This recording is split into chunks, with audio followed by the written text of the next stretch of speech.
Tiap malam angin berhembus. Cakep. Bintang jadi pelukis senja. Cakep. Kutulis nama-nama di angkasa, mengudara hingga tak terduga.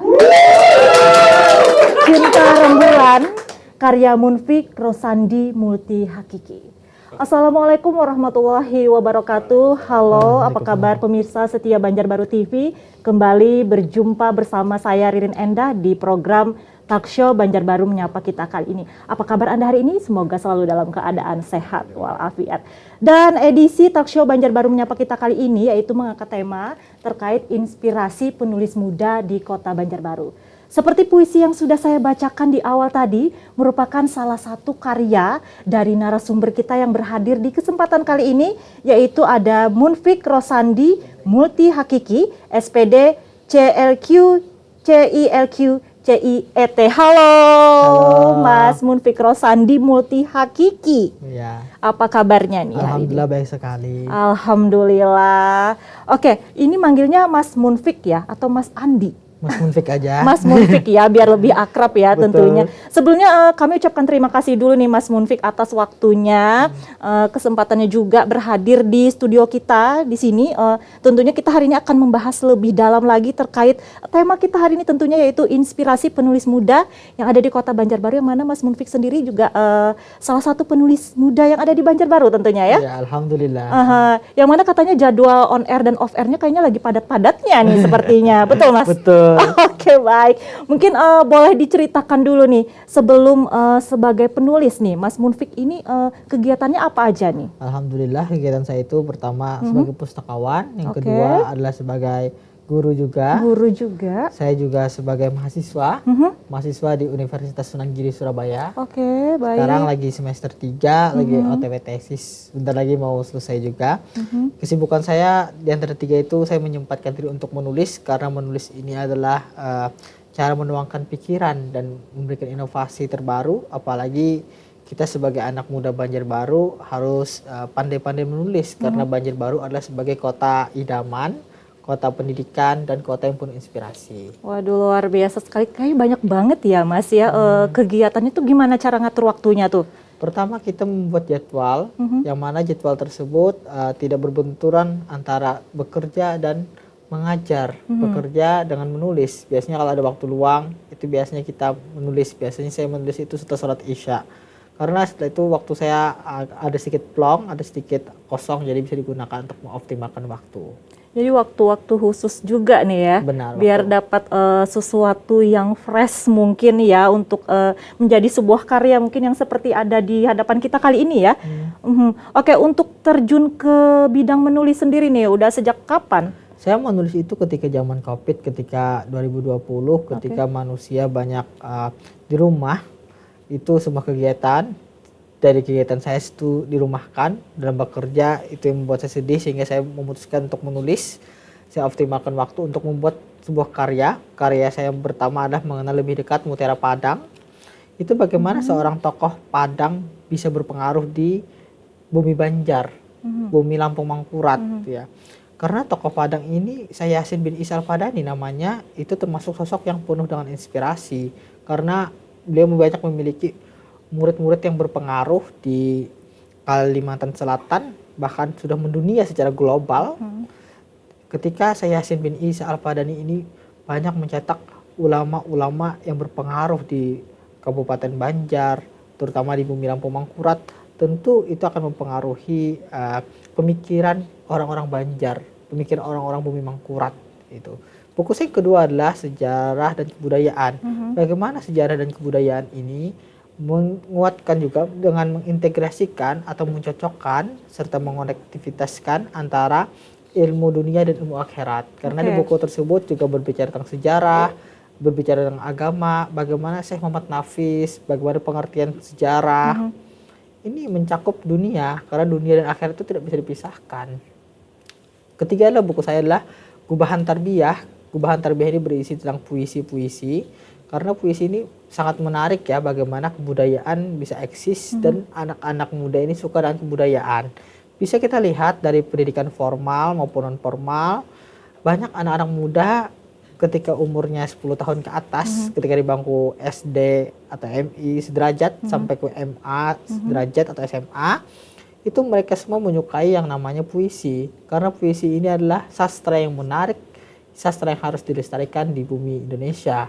Dan termasuk juga sastra yang sering dimuat dalam pelajaran-pelajaran yang ada di Indonesia, terutama pendidikan sekolah dasar hingga pendidikan SMA.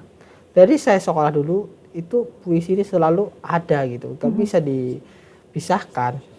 Kemudian buku saya berbicara ulumul Quran, bagaimana ulumul Quran ini, ulumul Quran itu ilmu-ilmu Al-Quran, karena saya S1-nya pendidikan agama Islam, itu ilmu Al-Quran ini kenapa harus saya tulis, karena kita umat Islam harus punya ilmu pengetahuan mendasar tentang ilmu Al-Quran.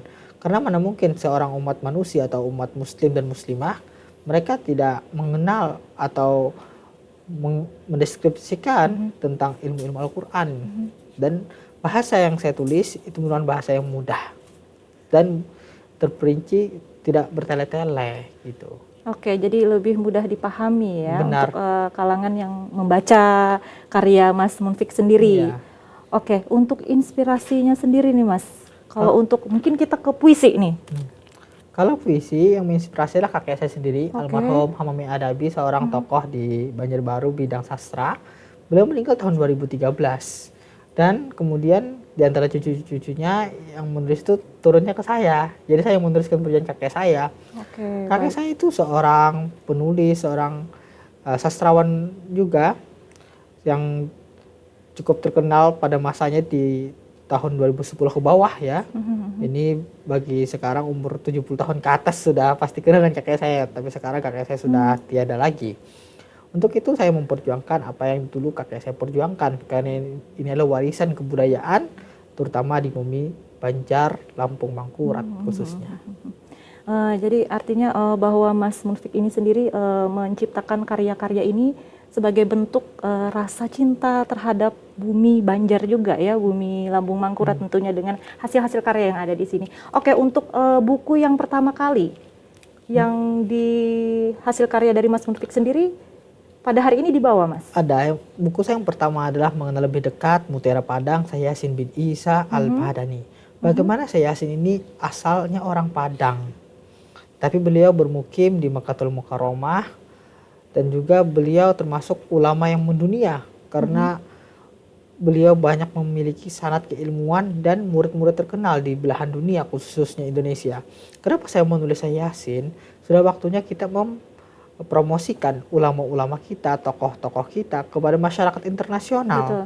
Jangan sampai Indonesia ini tidak terkenal dengan tokoh-tokohnya, apalagi Indonesia adalah negara majemuk, negara yang penghasil ilmuwan dan akademisi di tanah Banjar ini, terutama Indonesia, itu sangat besar pengaruhnya.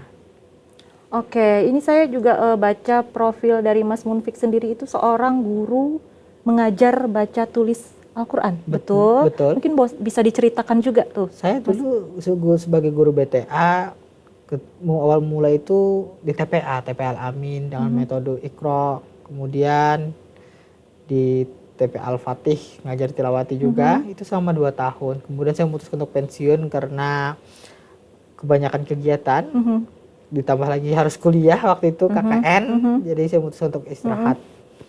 Kalau guru 2 tahun, alhamdulillah mengajar di lembaga non formal TPA, itu banyak mendapatkan pengalaman dan keberkahan serta ilmu-ilmu baru serta relasi teman-teman yang baru.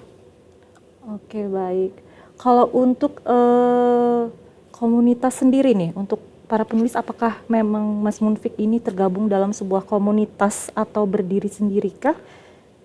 Kalau untuk komunitas biasanya kami di WA saja, biasanya ada Jiwa Baca Banjarbaru, itu biasanya menggerakkan nilai-nilai literasi, menggerakkan literasi. Saya lihat riset yang kita baca sekarang, manusia di Indonesia mereka lebih banyak menikmati handphone, gawai ya, orang-orang menyebutnya, daripada buku.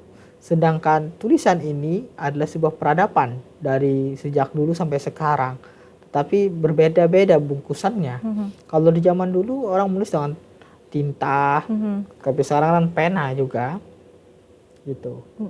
Ini menarik ini tadi Mas bilang kan untuk menarik berarti dengan kata lain untuk menarik minat baca juga dengan dihadirkannya karya-karya dari Mas Munfik sendiri. Dari Mas Munfik sendiri itu bagaimana caranya untuk menarik minat baca khususnya bagi para generasi muda yang ada di Kota Banjarbaru tentunya? Cara menarik minat baca itu dengan memberikan inovasi yang terbaru, inovasi yang kekinian. Misalnya anak muda sekarang lebih sukanya apa? Nih, sekarang Banjarbaru ini sukanya dengan tulisan yang milenial, yang kekinian. Kalau itu di lingkungan anak muda, kalau di lingkungan perguruan tinggi, itu bahasa mereka bahasa akademisi, bahasa kaum intelektual. Betul. Jadi kita harus bisa menyesuaikan dan memberikan inovasi. Dan kita usahakan juga kalau kita menulis itu cari cara agar tulisan kita hidup. Tulisan kita diminati orang banyak. Salah satunya adalah tulisan daripada Profesor Dr. Haji Mujibur Rahman MA, seorang rektor di UIN Antasari Banjarmasin. Itu tulisannya sangat-sangat terkenal. Siapa yang tidak kenal dengan orang nomor wahid di Antasari Banjarmasin? Kalau untuk tulis-menulis juga, cara menghidupkannya seperti Profesor Dr. Ali bin Syihabuddin, itu seorang penulis sekaligus akademisi. Jadi para tokoh-tokoh di dunia, mereka sering mengoptimalkan waktu mereka dengan menulis. Ada yang membaca buku, karena dengan membaca buku wawasan akan terbuka. Betul. Kita tidak perlu ke ujung dunia, tapi dengan membaca, semuanya akan terrealisasikan, semuanya akan kita tangkap. Betul, saya setuju sekali itu dengan pernyataan Mas Munfik itu tadi ya. Oke, tadi berkaitan dengan menarik minat baca dari para generasi muda yang ada di Kota Banjarbaru khususnya dengan mungkin menciptakan atau hasil karya buku-buku yang lebih up to date mungkin ya, bisa dibilang milenial. Untuk karya itu sendiri apakah sudah ada dituangkan oleh Mas Munfik sendiri ataupun rekan-rekan para penulis yang ada di Kota Banjarbaru? Kalau saya sekarang lagi menulis sebuah buku, memiliki ide judulnya Ditakdirkan Bertemu Tapi Tidak Untuk Bersatu. Karena baik. saya lihat anak muda sekarang banyak mereka jatuh kepada dunia percintaan. Banyak ketika anak muda mereka itu sakit hati ketika berbicara dengan hati, dengan cinta, karena cinta itu adalah suatu ada namun tidak ada, atau disebut dengan abstrak. Ya, banyak anak muda ketika mereka jatuh cinta, mereka akan tersihir akan indahnya cinta, karena cinta itu adalah sesuatu yang fitrah bagi anak-anak muda. Saya lihat juga perkembangan menurut riset, anak muda itu lebih suka dengan percintaan.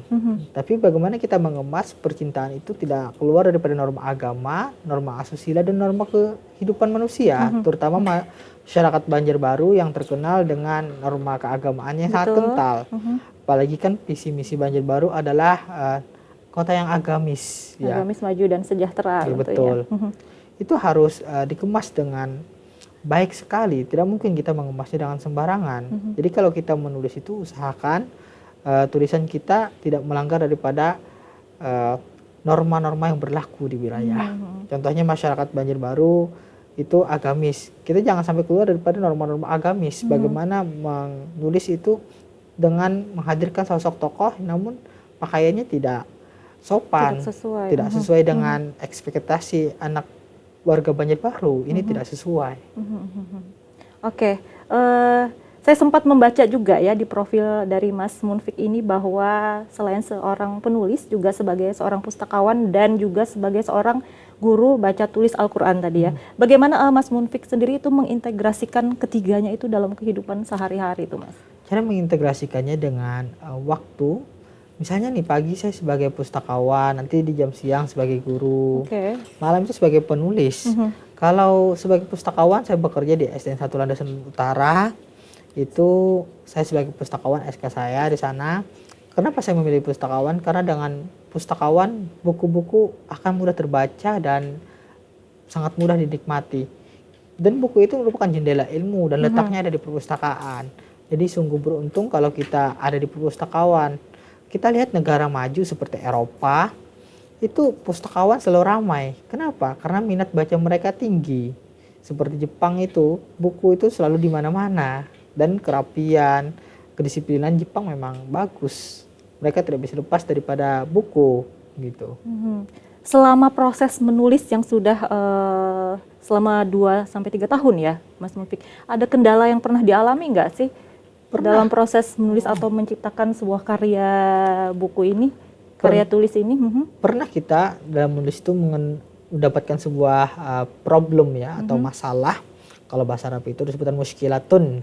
Itu kendalanya adalah ketika kita lagi ada masalah dan kita tidak bisa berpikir jernih, maka itu perlu waktu untuk memikirkan hal-hal baru karena mau nulis itulah ide baru dan tidak bisa dijauhkan daripada ide-ide lama. Dan itu selalu berhubungan, selalu berkonektivitas gitu. Kalau untuk menghasilkan sebuah karya ini sendiri, karya tulis itu apakah ada rentan waktu khusus? Ataupun target khusus nih, misal dalam waktu rentan berapa bulan atau dalam waktu 1 tahun harus menghasilkan atau menciptakan sebuah karya tulis? Mungkin bagi teman-teman pustakawan juga yang ada di Banjarbaru. Kalau untuk menghasilkan buku itu tidak ada rentan waktu yang khusus. Oke, baik. Tergantung mood kita. Kalau mood kita bagus, kita bisa menulis dengan indah. Kalau mood kita lagi nggak bagus, bisa di waktu lain menulis. Karena menulis itu tidak bisa dipaksakan. Apalagi kita kan menjadikan menulis ini sebagai hobi dan jalur kita untuk mengasah keterampilan. Karena kita sebagai manusia harus hidup dalam keterampilan. Tidak bisa kita tidak memiliki keterampilan. Tentu kita akan disingkirkan oleh orang lain nantinya. Oke, untuk buku sendiri, untuk puisi udah berapa banyak nih Mas? Dan untuk buku-buku agama juga ada ya? Ada. Saya menulis buku itu tidak hanya buku ilmu terapan atau fiksi, tapi juga non fiksi karena saya termotivasi oleh Habibur Rahman Al-Siraji. Oke, baik. Beliau itu menggunakan metode dakwah beliau dengan cara menulis. Jadikanlah menulis ini sebagai sarana untuk bertabur kebaikan, ya, sebagai menabung pahala jariah. Karena kita lihat banyak menulis tapi tidak membuat agama. Iya, ini buku saya yang pertama berbicara tentang gubahan tarbiyah. Gubahan tarbiyah. Gubahan tarbiyah ini berisi tentang puisi, bagaimana puisi ini dibuat untuk merealisasikan keilmuan. Ada buku puisi saya yang berjudul Terhukum Cinta. Terhukum Cinta. Ya, karena cinta itu bisa membunuh. Waduh. Karena orang yang moodnya bagus ketika patah hati, dia akan menjadi gila. Iya. Karena kita lihat betapa banyak kasus bunuh diri itu disebabkan patah hati. Dan karena percintaan juga ya Mas ya. Percintaan. Terkadang cinta itu membuat risih, gila dan tak kenal arah. Karena cinta ini sesuatu yang abstrak gitu. Terhukum Cinta. Ada juga puisi saya dengan Pembelah Bulan. Pembelah Bulan itu bercerita tentang mukjizat Nabi Muhammad SAW yang membelah bulan. Ini salah satu mukjizat Nabi Muhammad SAW dalam agama, tapi saya saya kemas dalam bentuk puisi dalam sastra biar anak-anak itu lebih menikmati. Ada juga tentang lebih memahami ya. Ada lagi tentang Pahit Cinta. Ada juga buku saya tentang Ulumul Quran. Ulumul Quran ini tentang ilmu-ilmu Al-Quran, bagaimana pengertian munasabah, kisah Al-Quran, terjemah tafsir takwil, itu biasanya digunakan oleh mahasiswa S1. Buku ini sangat bermanfaat dan saya terbitkan di Kota Malang. Saya ini sebagai editor saja, pengedit. Dan bagaimana buku-buku ini juga berbicara tentang qiraat, ya, bacaan Al-Quran yang banyak itu banyak. Ada lagi selanjutnya juga ada buku saya Sejarah dan Kebudayaan. Sejarah dan Kebudayaan ini buku saya yang saya tulis di tahun 2021 kemarin. Buku ini bercerita tentang bagaimana sejarah, tradisi-tradisi masyarakat Banjar. Ada tradisi masyarakat Banjar itu madihin, hadrah, mandi-mandi, musik panting. Ini bagaimana sejarah dan kebudayaan ini masih lekat di masyarakat Banjar. Dari dulu sampai sekarang tidak bisa dipudarkan. Ada lagi buku ini berbicara tentang Islamisasi. Islamisasi Syekh Muhammad Arsyad Al-Banjari dan Syekh Muhammad Nafis Al-Banjari. Ada juga terjemahan Al-Quran dalam bahasa Banjar.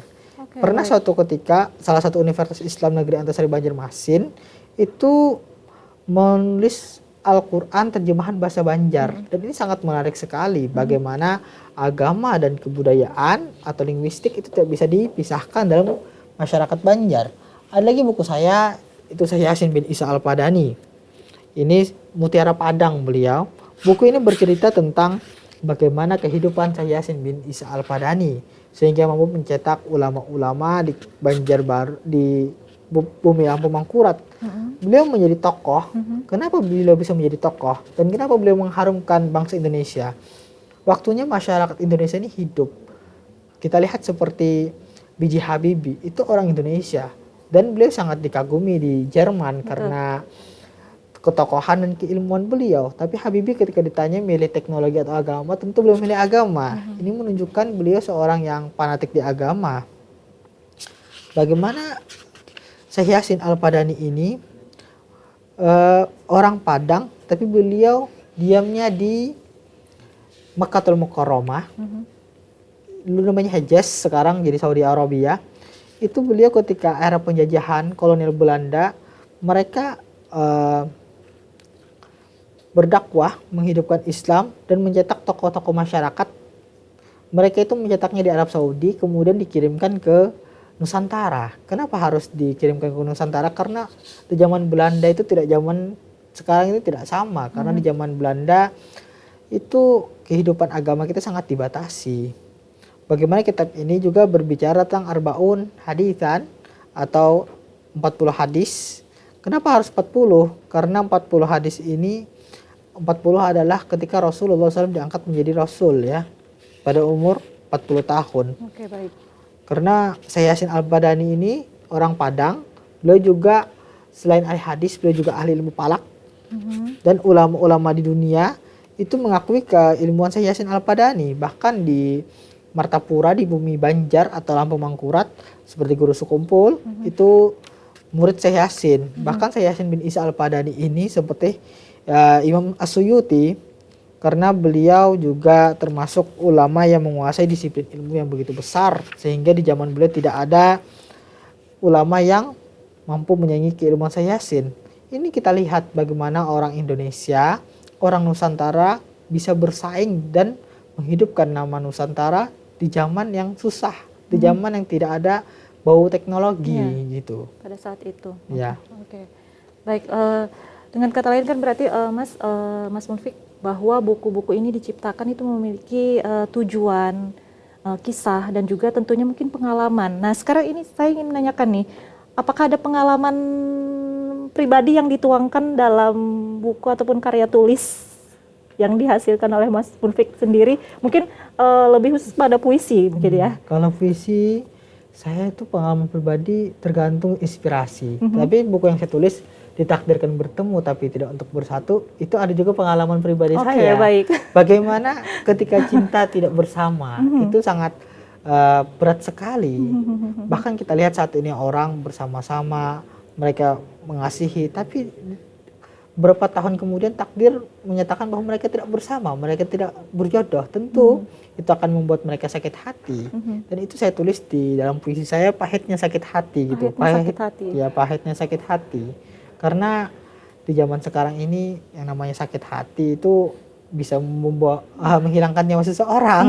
Saya lihat seperti itu. Mungkin bisa dikatakan kasih tak sampai mungkin. Setuju ya Mas Munfik ya? Setuju sekali, kasih tak sampai, cinta bertepuk sebelah tangan gitu. Baik. Kita kembali ke tema kita yaitu inspirasi penulis muda di Kota Banjarbaru.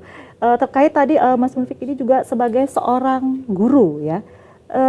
Bagaimana tanggapan siswa Mas Munfik sendiri terhadap karya-karya Mas Munfik ini? Apakah sudah pernah diperkenalkan ke siswa-siswanya sendiri ataupun masuk dalam materi pembelajaran kebudayaan itu? Alhamdulillah, buku saya itu sekarang mendapat respon baik dari siswa-siswa saya, terutama di Nurul Fikri juga. Itu banyak siswa saya yang suka membaca buku-buku saya, karena mereka menganggap guru itu selain mengajarkan juga harus memberikan inspirasi. Jangan sampai guru itu tidak bisa menginspirasi. Guru harus bisa menginspirasi murid, karena murid itu adalah penerus daripada guru. Gitu. Betul. Kalau untuk materi, untuk buku-buku agama ini, apakah pernah masuk dalam materi pembelajaran sendiri di kelas? Biasanya di kelas ada dan juga sering dipakai oleh perguruan tinggi karena saya alumni Institut Agama Islam Darussalam Martapura. Itu biasanya disampaikan ke IAID, dipakai oleh dosen juga dan sebagai bahan rujukan referensi. Ya. Mungkin boleh bocorannya juga nih Mas Munfik, apakah ada kolaborasi dengan para pustakawan ataupun penulis yang ada di Kota Banjarbaru nih untuk karya-karya selanjutnya atau yang lagi dalam proses saat ini? Kamu sebagian besar saya kolaborasinya itu dengan dosen, dengan penulis itu ada. Karena kita harus berpikir bersama gitu. Apalagi kan mencetak buku sekarang tidak hanya harus bentuk fisik, ada print box, ada buku PDF. Itu harus dikemas agar semenarik mungkin agar tidak kalah dengan persaingan, kalah tidak dengan zaman. Saya lihat buku sekarang banyak yang PDF ini lebih mudah didapatkan dan gratis gitu. Orang lebih suka di situ. Oke, baik. Berarti akan ada karya-karya selanjutnya tentunya ya? Benar, akan ada karya-karya saya selanjutnya karena saya sedang berkarya juga. Apakah mungkin boleh bocoran juga apakah itu terkaitan dengan karya yang berhubungan dengan agama ini tadi atau dengan hubungannya dengan para generasi-generasi muda? Milenial. Ya, buku saya yang akan datang itu berhubungan dengan anak muda sekarang nantinya. Dan saya berikan nasihat juga buku saya yang akan datang itu bagaimana ketika cinta kalian ditolak, kalian tidak sampai menyalahkan keadaan. Ini takdir Allah Ta'ala, ini takdir kehidupan. Kalau hidup itu tidak pernah mengalami seperti ini, berarti Anda tidak bisa hidup. Karena hidup itu kalau tidak pernah merasakan sakit hati, lalu apa gunanya hidup? Masalah akan selalu ada selama kita bernafas. Begitu juga dan masalah hati dan masalah lainnya gitu.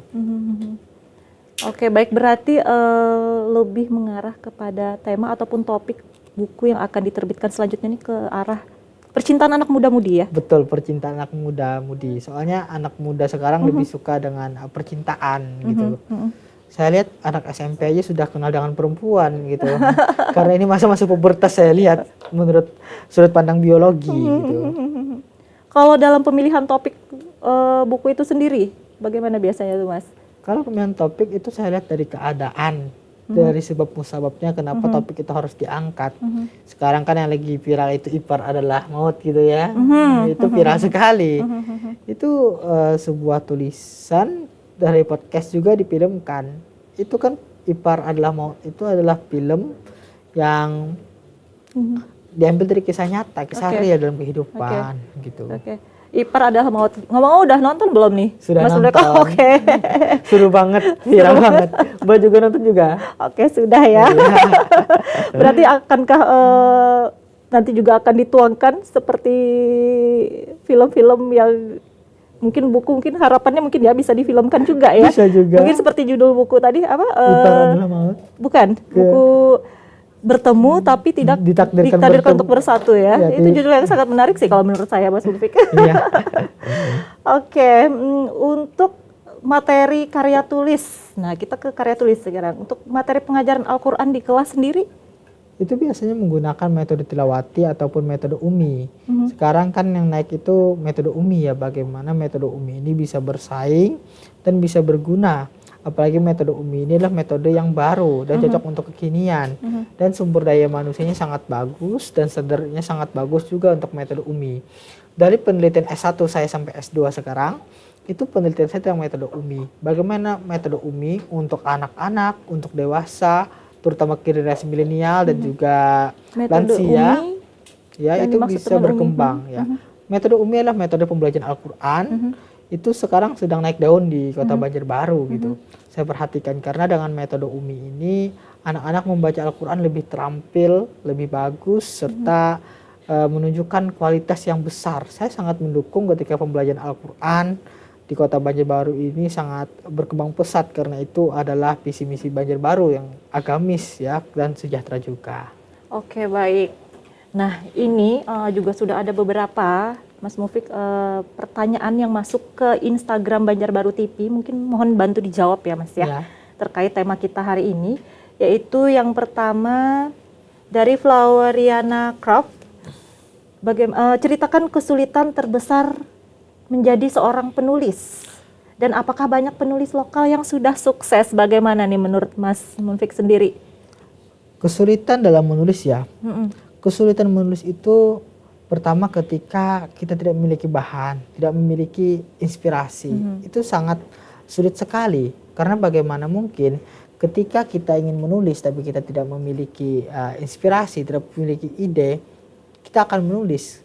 Itu pertama. Kedua, dalam menulis itu yang menjadi kesulitan adalah ketika kita ada masalah. Bagaimana masalah itu menghantui kita dalam menulis. Itu biasanya terganggu gitu. Misalnya ada permasalahan di pekerjaan, malamnya nggak bisa nulis itu. Karena harus menyelesaikan sebuah problem solving itu juga. Dan pasti Mas Murfi pernah mengalami hal itu tentunya. Benar, ya. karena hidup manusia juga bernafas, harus bisa mengalami pahit kehidupan juga. Pertanyaan selanjutnya juga ada dari mustiko.id.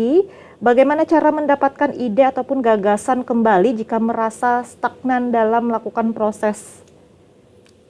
Mendapatkan gagasan, pertama kita adalah buat pikiran kita jernih dulu. Kalau sudah dapatkan pikiran jernih, itu kita akan mudah menemukan ide-ide terbaru serta inovasi-inovasi yang baru dan kekinian. Coba kalau ide-ide kita lagi kacau, tentu kita akan mengalami kesulitan dalam menulis. Kalau gagasan itu biasanya kita dapatkan ketika kita healing ya. Saya sendiri kalau dapatkan gagasan itu ketika healing ya. Buku saya yang dalam proses penulisan ini ditakdirkan bertemu dan tidak bersatu itu adalah inspirasi dari anak-anak muda juga. Banyak anak muda yang galau dalam percintaan gagal gitu. Dan di situ saya mengambil nilai-nilai keunggulannya gitu. Dari kisah percintaan itu tadi. Benar. Ya Mas ya. Oke, baik, ini juga ada pertanyaan dari malika.ren06.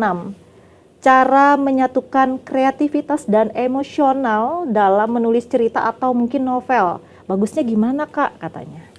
Pertama, ada rujukan-rujukan yang harus kita pelajari untuk menyatukan kreativitas dan emosional.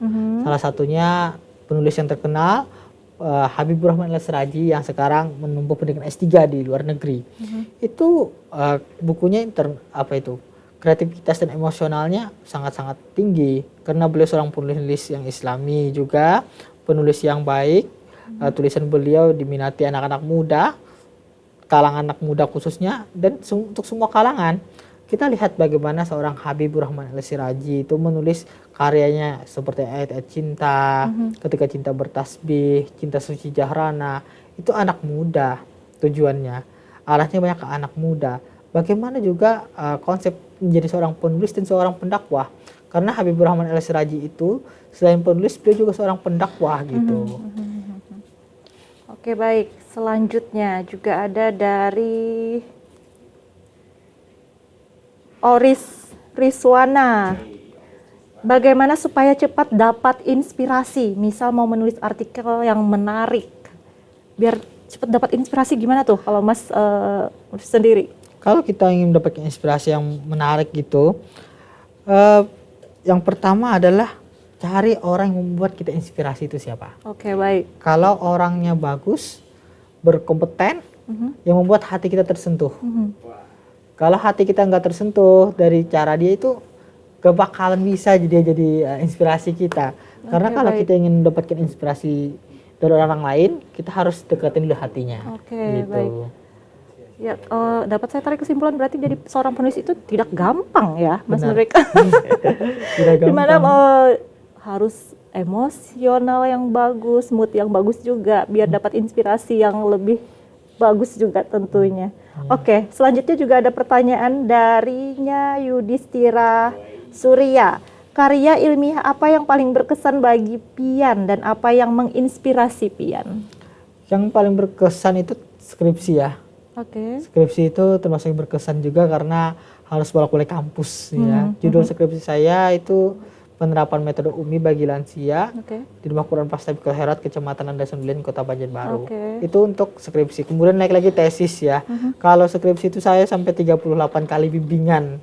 Banyak sekali itu. Kalau tesis ini sekitar nggak tahu berapa. Pokoknya lebih banyak soalnya dosennya killer juga. Tapi skripsi lebih berkesan ya? Lebih berkesan. Oke, baik. Selanjutnya juga ada pertanyaan dari Irza Hafani. Rekomendasi bacaan yang meningkatkan minat baca kaula muda apa ya, Kak? Tergantung dia sendiri. Tapi kalau sekarang anak muda ini lebih suka dengan novel, cerpen. Itu bagi anak-anak Lampung Mangkurat ya, Universitas Lampung Mangkurat atau UNLAM. Mereka itu lebih suka dengan novel, cerpen. Karena anak muda itu cerpen itu menginspirasi bagi mereka. Itu aja Kak. Kalau untuk, nah apakah akan ada karya juga terkait tentang pendidikan anak? Insya Allah ada, kalau waktunya saya akan buat tentang karya tentang pendidikan anak, bagaimana anak-anak itu ketika SD sampai SMA mereka bisa mengenal jati diri mereka. Itu perannya kepada ilmu sosiologi dan psikologi ya. Psikologi ini berbicara tentang jiwa. Anak-anak ini jiwanya bagaimana? Saya lihat juga jiwa anak-anak ini berbeda-beda. Kalau sosiologi tentang kepada kehidupan ya. Sosiologi dan psikologi itu nggak bisa juga dipisahkan karena ini merupakan satu rumpun gitu. Oke, terakhir nih Mas Mufiq, sebelum kita menutup kebersamaan kita di Talkshow Banjarbaru Menyapa kali ini, mungkin ada saran nggak dari Mas Mufiq ini bagi kawan-kawan ataupun pemirsa Banjarbaru TV yang saat ini sedang menyaksikan tayangan ini, jika ingin menjadi seorang penulis ataupun pustakawan? Saran saya ketika ingin menjadi seorang penulis dan pustakawan, jangan pernah lelah, jangan pernah menyerah, maju terus pantang mundur. Karena menulis itu juga banyak rintangannya, banyak yang harus dihadapi, terutama ketika mood ya. Contoh saja ketika menulis laptop mati, ini tidak enak juga, ini masalah nantinya. Juga ketika kita lagi asik-asik menulis, tiba-tiba dapat telepon, ya gitu kan nggak enak juga. Itu biasanya masalah juga. Jadi semua masalah yang kita hadapi kita selesaikan dengan cara yang baik gitu. Ya siapa tahu kan pemirsa yang saat ini sedang menyaksikan tayangan Banjarbaru TV ada yang ingin segera langsung menjadi penulis nih setelah mendengar cerita inspiratif dari Mas Mufiq sendiri ya kan? Iya. Oke, baik, sekali lagi terima kasih Mas Mufiq atas waktunya. Sukses selalu. Amin. Kami tunggu karya-karya selanjutnya tentunya, sehat selalu dan terus berkarya dan salam untuk keluarga tentunya. Ya, baik pemirsa Banjarbaru TV, itulah tadi bincang-bincang kita dengan narasumber kita pada hari ini, yaitu Mas Mufiq, yaitu salah seorang penulis muda di Kota Banjarbaru, dan semoga cerita inspiratif beliau tadi dapat menambah rasa cinta kita khususnya di bidang literasi dan khususnya juga menambah rasa cinta para generasi muda di bidang literasi, dunia menulis dan juga membaca. Bagi kamu yang ingin mengenal dunia, maka membacalah, dan jika kamu ingin dikenal dunia, maka menulislah. Saya Ririn Endah undur diri, sampai berjumpa di Talkshow Banjarbaru Menyapa selanjutnya. Wassalamualaikum warahmatullahi wabarakatuh. Waalaikumsalam warahmatullahi wabarakatuh.